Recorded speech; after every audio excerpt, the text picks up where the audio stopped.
자유한국당의 김문수 후보에 대해서 좀 이야기를 해보겠습니다. 아무래도 안철수 후보 이야기를 하다 보니까 자연스럽게 김문수 후보 이야기 좀 많이 나왔습니다. 김문수 후보도 뭐 이력은 좀 화려하죠. 뭐 노동운동가부터 시작해서 국회의원, 도지사까지, 그리고 뭐 친이, 친박 여러 가지 이야기가 좀 나옵니다. 먼저 정 변호사님 이야기 좀 들어보겠습니다. 저는 김 지사님 개인적으로 존경하고요. 옆에서 보면 항상 안타까운 게 본인이 가진 내공과 실체보다 국민들로부터 평가가 너무 떨어진다. 그러니까 본인의 내공이 100점이라고 하면 국민들의 그분에 대한 평가는 한 20, 30점 정도나 될까요? 그래서 제대로 보여주면 되는데 잘 안 보여지는 게 이제 안타깝고요. 그리고 또 다른 좀 아쉬움은 이분이 원래 저기 좌파 중에도 좌파에서 혁명 얘기하던 사람이거든요. 그렇죠. 사회주의 혁명. 네. 근데 이분이 와서 자유한국당에서 정치인으로서 쭉 성장을 하고 났는데 그게 자꾸 본인의 약점이라고 생각을 하시는 게 좀 지나치다 보니까 너무 우중에 우로 가버리신 것 같아요. 그러니까 본인을 뭔가 자꾸 좀 좌파다, 사회주의자다 이런 어떤 비판을 하더라도 그거를 너그럽게 감내하고 그래 내가 니네들보다는 개혁적이다라고 이렇게 당당하게 쓰셔야 되는데 오히려 그렇게 하지 않고 웬만한 보수우파주의자보다 더 강한 발언을 하는 보수우파주의자가 돼버린 그래서 이게 오히려 또 본인한테 상당한 마이너스인 것 같고 바로 이것의 연장선이 저는 그 대구행이라고 보거든요. 사실 김문수 지사가 경기지사를 마치고 나서 지난 총선에 출마할 때 대구에 갈 때 정말 김 지사를 아끼는 많은 분이 말렸어요. 그랬어요? 새로운 미래의 어떤 보수파는 바로 그런 거점식으로 TK에 뭐 거기에 본부를 만들어서 진영을 만들어서 거기서 전진해 나가는 무슨 보병형 싸움을 해서는 안 되고 바로 서울과 수도권에서 중심에서 이 전장에서 이기면서 거기로부터 지원을 받는 이런 싸움을 해야 되는데 경기도지사고 경기도에서 정치인으로 성장 발전해 오신 지사님이 어디를 가느냐. 서울과 수도권에 남아서 지주가 되어줘야 한다. 이렇게 요구를 하는 분이 많았어요. 그런데 아까 말씀드린 것처럼 본인이 지나치게 보수파가 되는 것과 같은 맥락에서 대구에 가서 대구의 맹주를 한번 해보려고 생각을 하신 거죠. 이 전부가 다 대통령이 한번 되시려는 생각을 가지고 이런 결정을 하신 것 같은데 바로 이 과정들이 현재 거꾸로 바로 김 지사의 현지 실제보다 더 발전시키지 못하는 가장 큰 약점이 되어져 있지 않는가 싶고요. 홍 대표가 좀 지나치게 월권을 하거나 자기중심적으로 이렇게 자의적으로 이런 공천권을 행사하거나 당을 운영하면 좀 몇 마디 하시면서 좀 이렇게 그거를 좀 받아들이는 이런 모습을 보여주셨어야 되는데 뭐 너무나도 쉽게 이걸 받아놓고 나니까 당장 지금 얘기 나오는 게 수성갑에 뼈를 묻겠다고 하셨다는 거예요. 맞아요, 그 말.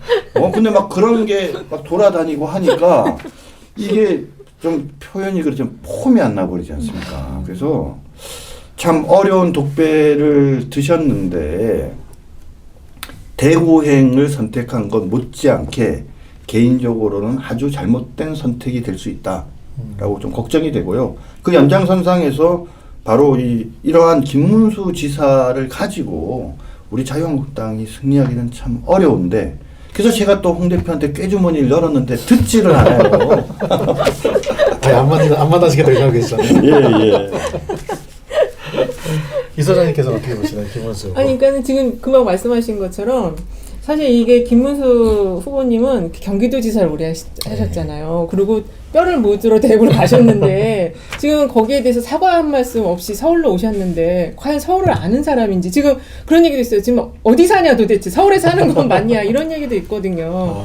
그래서 근데 이분의 유형이 그 최고를 추구하고 고집을 하는 그런 영웅형 리더십이라고 하더라고요. 그리고 지금 자꾸 올드보이라고 이제 언론에서 별명을 붙이는데 과연 지금 이분이 서울의 어떤 여러 가지 현안을 잘 이해하고 있는지 그리고 지금 정치 변화가 엄청나게 빠르게 지금 진행이 되고 있는데 그 부분을 잘 따라갈 수 있는지 이거에 대한 게 사실 좀 휴지기가 있었거든요. 거의 1년 이상 휴지기가 있었기 때문에 이제 그런 부분이 조금 걱정이 되는 면이 있죠. 그리고 아까 말씀하신 것처럼 이분이 지금 자꾸 발언하시는 게 거의 1950년대인가 지금 뭐 서울을 수복하러 나왔다 막 이런 말씀을 하시거든요. 이게 맞지가 않고 서울시장 선거 같지 않고 대통령 선거 같아. 대통령 선거 같기도 걱정도 하고 죽겠어요. 지금 1950년대 대통령 선거라나 네, 이런 그러니까. 지금 착각이 들게 해서 이 부분이 참 걱정이 많이 돼요. 그 제가 좀 옆에 가까이서 좀 잘 얘기를 해주려는데 네. 왜 내 말은 안 들으려고 그러게. 그러니까 저는 꾀주머니를 옆에 두셔야 되는데. 제가 깨주머니가 아닌가 봐요. 방금 말씀하셨지만 사실은 그러다 보니까는 네. 서울로 60일 전인가 서울에 주소가 있어야 되잖아요. 네. 그럼 이제 이사 오셨냐 이거지. 그러니까 그게 그리고 궁금해요. 이게 지금 주민등록법 위반으로 고발하겠다는 사람도 있어요 지금. 그러니까 그냥 단순하게 주소만 이전해서 되는 게 아니고 그렇죠. 실제로 거주하셔야 되잖아요. 그러면은 아마 어딘가 잡아서 주소는 아마 등록을 했을 것 같은데 그럼 거기 사는지 안 사는지 했다가 이거 혹시 문제가 되면 그냥 이거 뭐 시작도 못하고 그러는 또 문제들도 좀 생길 수가 있을 것 같고 네. 그래서 이제 사실은 저는 이런 생각을 하는 거죠. 김문수 지사가 가지는 약점들을 극복해 줘야 된다 우리 당 안에서. 그걸 어떻게 극복해 줄 거냐? 아까 뭐 좀 안철수 우리 의원한테 한 얘기랑 비슷하지만 올드 하잖아요. 그리고 서울과 연관도 없고 그러니까 더더욱 이번 선거는 뭐냐면 경선을 해야 되는 거죠. 홍준표 대표고 당이고 뭐 그래서 확정됐다고 아니 나 확정됐는데 이러고 빠지시면 안 되잖아요. 김문수 지사가 우리 후배들이 도전할 테니까 받아주세요 이러면 그래 한번 해보자. 그럼 더 시너지가 이런 나죠. 모습을 네. 보여줘야 맞아요. 오히려 더 그런 올드하고 낡아 보이는 김문수 지사가 의외로 이렇게 후배의 도전을 받아주는 멋진 모습이네 되고 그 다음에 경선 과정에서 여러 가지 얘기들을 하는 과정에서 지금 제기되고 있는 여러 문제들 있잖아요. 대구 뼈를 묻겠다는 얘기부터 시작해서 이런 부분들이 있는데 그럼에도 불구하고 선택을 했다라는 걸 갖고 어떻게 보면 죄 씻음을 받는 거잖아요. 네, 네. 죄 사함을 받고 그렇죠, 그렇죠. 나갈 수 있는 것이고 그다음 더 중요한 거는 뭐냐면 우리가 지금까지 올드한 어떤 정치판에서는 이런 경선을 하면 갈갈이 찢어져요. 그러니까 안 하는 이만 못해. 그러니까 올드한 시간 그런 시간이거든요. 근데 요번에 이런 걸 제대로 해가지고 만약에 저도 나갔어요. 진 젊은 친구들이 승복하고 옛날에 박근혜 대통령이 이명박 대통령 지지했던 것보다도 더 처절하고 치열하게 멋진 모습으로 마치 자기 선거를 하듯이 쫙 이렇게 도와주는 모습을 우리가 보여준다면 그러면 지금 김문수 지사 맨 마지막에 전략 공천해가지고 아무 연고도 없이 이렇게 다니는 현재의 김문수 지사와 그 과정을 거친 김문수 지사 비교해 볼 때 표가 어떻겠어요? 훨씬 많이 나오지. 그쵸. 그럼 나중에 안철수 의원이랑 저기 1대1 저기 단일화해도 차이가 이길 수 있단 말이에요. 왜 이기는 길을 가르쳐 주는데 안 하려고 그래요? 실제로 경선제는 하셨잖아요. 할 테니까 그런데 뭐라고 대답해요 그쪽에서? 답이 없어요. 답이.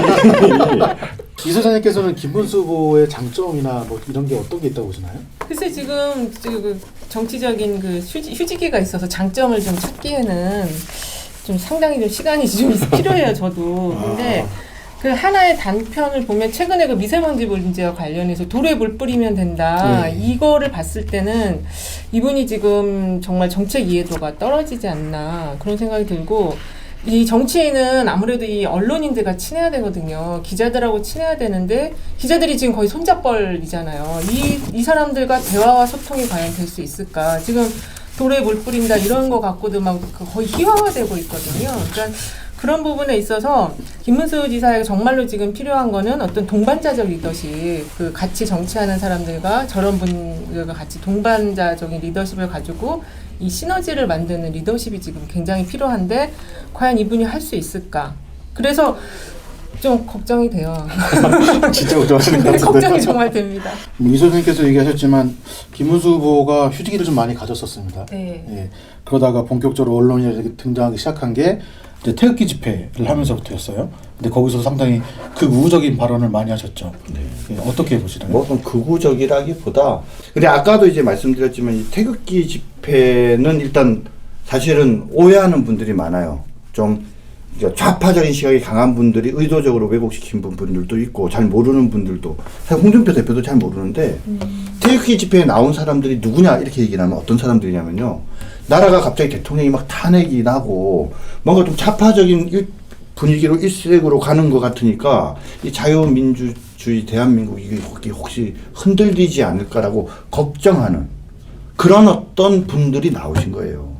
앞에서 구호는 탄핵 무효 막 이런 거 하잖아요.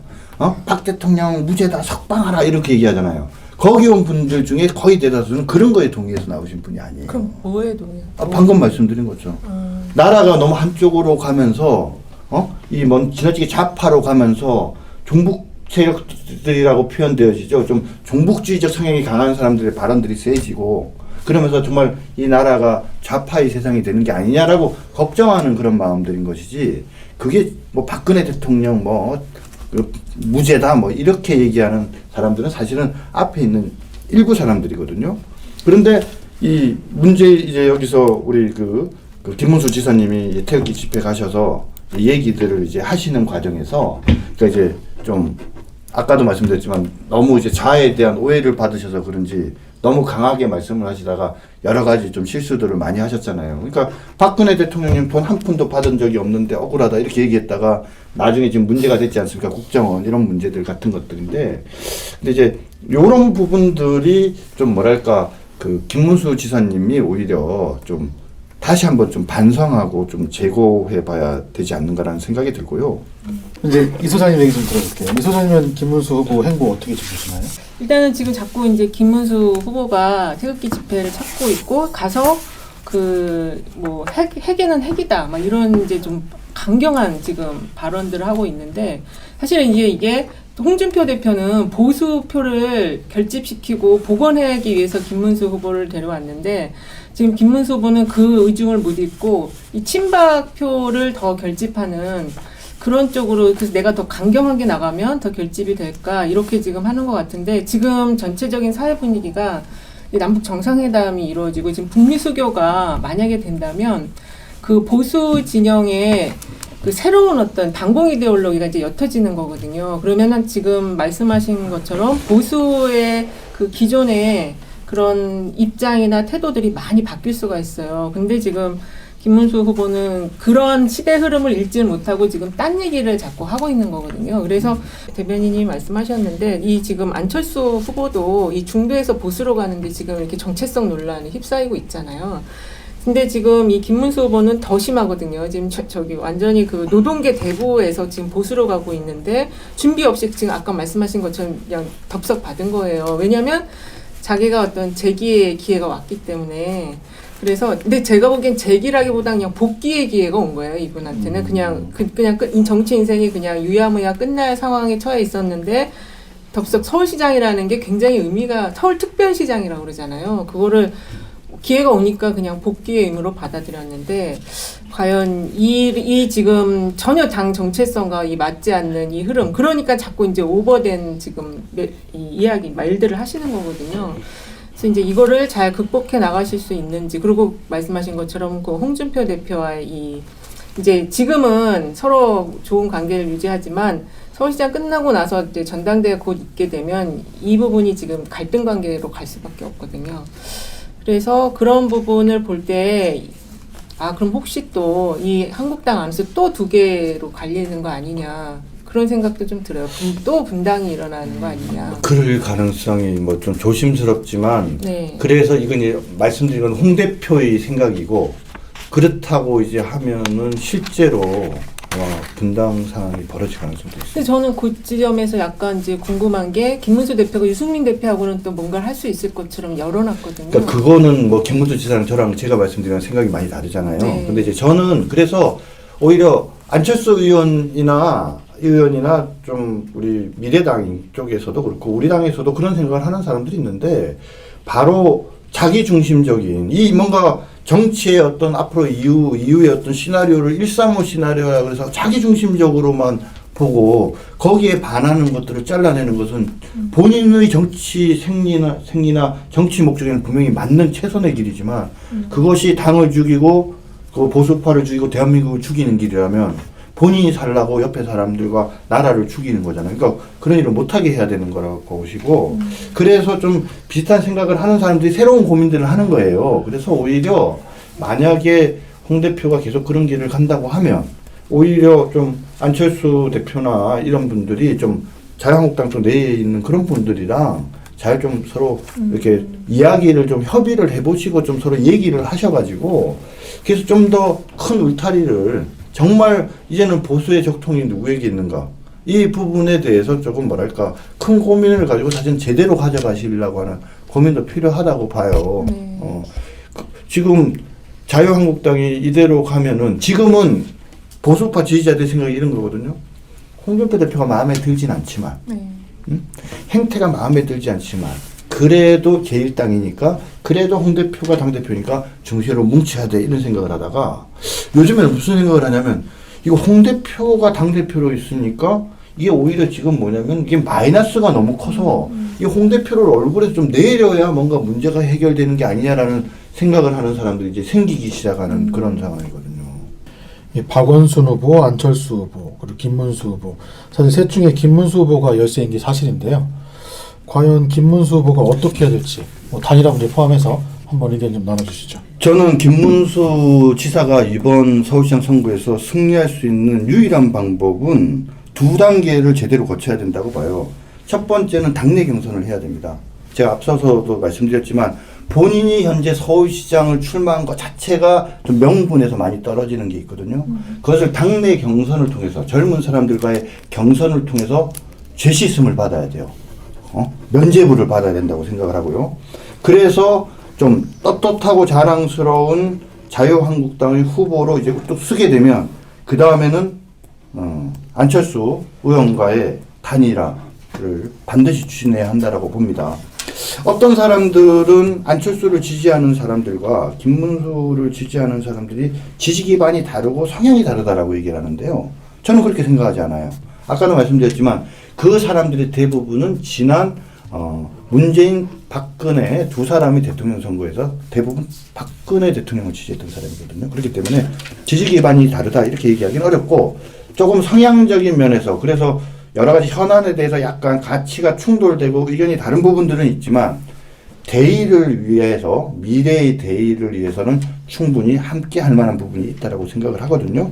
그래서 이런 어떤 단일화를 하는데 과거처럼 뭐 단일화 조건을 방식을 어떻게 하는가 이런 거 하지 말고 자 문재인 정부가 제대로 그러니까 잘 못하는 부분이 뭐기 때문에 어떤 부분을 견제를 해야 되고 박원순 시장이 서울시장으로서 했던 것들이 어떤 문제가 있기 때문에 이런 부분들을 극복하고 각자가 낸 공약 가운데서 이런 거는 참 좋으니까 누가 되더라도 우리는 이런 거를 하겠다라는 이렇게 좀 가치지향적인 어떤 단일화를 이루어내기만 한다면은 저는 민주당 후보를 이길 수 있다라고 생각을 하거든요. 꼭 그렇게 해주셨으면 좋겠습니다.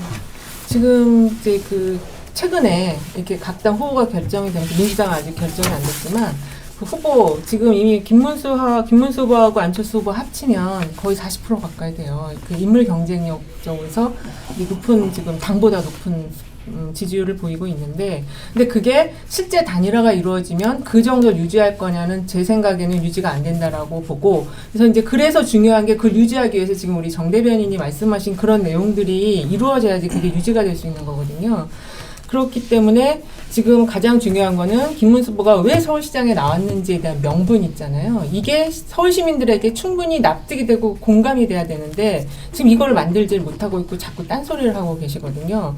그래서 최근에 보면은 본인이 이걸 지금 만들지를 못하기 때문에 일정 중심으로만 진행이 되더라고요. 그래서 무슨 뭐 어사 김문수 프로젝트 뭐 이런 걸 하는데 지금 서울 시민들의 의식 수준이 굉장히 높기 때문에 이런 거 갖고는 지금 이 부분이 해결이 안 되고, 지금 바른미래당과 한국당이 같은 보수라고 볼 수가 있지만 그 안에 굉장히 미묘한 차이가 있거든요. 그래서 그런 부분을 정책이든 또는 메시지든 이런 걸 통해서 이제 그거를 자꾸 하나로 만들어 가야 되는데, 과연 이거를 김문수 후보가 홍 대표의 어떤 그런 간섭을 좀 막아내면서 독자적으로 추진해 갈 수 있는지, 이게 제일 큰 관건이라고 보여져요. 그래서 아까 지금 정 대변인 말씀하신 것처럼 저렇게 이제 당내 젊은 여러 좋은 동지들이라고 표현하겠는데 동지들과 하나 되는 그런 모습을 보여서 으쌰으쌰하고 나가면 그게 가능해질 것이고, 그게 안 되면은 그냥 각계 전투하다가 또 민주당에게 지는 그런 지방선거가 되지 않을까 이렇게 볼 수 있을 것 같습니다. 김문수 후보가 승리하기 위해서는 뭐 김문수 후보나 안철수 후보나 단일화가 돼야 한다는 전제가 있어야 되는데, 네. 그렇다면 만약에 가정을 해 단일화 된다면 누굴 중심으로 단일화가 돼야 할지 어떻게 생각하시죠? 이거 저 징계받을 얘기인데요. 그러니까 저는 누구로 되는 건 별로 중요하지 않다고 봐요. 그러니까 만약에 제가 말씀드린 것처럼 단순한 단일화가 아니라 정책지향적인 미래지향적인 단일화를 정책공약 중심으로 가치지향 중심으로 만약에 해낸다면 김문수도 살고 그리고 안철수도 살고요. 아마도 두 사람이 내년 대선에서 정말 진정한 어떤 진검승부를 하게 되는 그런 멋진 계기가 될 거라고 저는 생각을 하거든요. 그래서 요번에 사실은 서울시장 되는 게 중요한 게 아니고 그런 멋진 모습을 연출하면 미래에 본인의 의사와 관계없이 대통령 선거에서 당선될 수 있다. 이 소장님은 그 단일화가 되려면 지금 정당 지지율 상으로 접근하면 될 수가 없어요. 지금 보수당 후보들은. 그렇기 때문에 지금 힌트가 나왔잖아요. 여론조사에서. 인물로 갔을 때는 근접해서 한번 싸워볼 수 있다. 이 정도 흐름이거든요. 근데 인물로 갔을 때 과연 김문수와 안철수 누구를 나가는 게 더 유리하냐. 제가 볼 때 김문수 후보가 나가면 현재 그냥 정당 지지율 수준만 받고 끝날 거다. 20% 정도. 근데 안철수 후보가 나가면 조금 플러스 알파가 붙는다. 지금 현재 20% 지금 정도 나오는데 17에서 20 나오는데 그래도 한 25까지는 왜냐면은 25에서 조금 한 28, 30까지도 갈 수 있다. 왜냐면 한국당 쪽의 지지자들이 지지를 해줄 가능성이 있거든요. 근데 그게 안 되고 만약에 김문수 후보가 되면 이 미래당 쪽이나 안철수를 지지했던 그 흐름들은 그냥 사표가 되거나 다시 민주당 후보를 찍을 가능성이 아주 농후해요. 그래서 제가 볼 때는 그 인물로 승부를 하셔야 이게 근접할 싸워볼 수 있다. 이렇게 정리하겠습니다.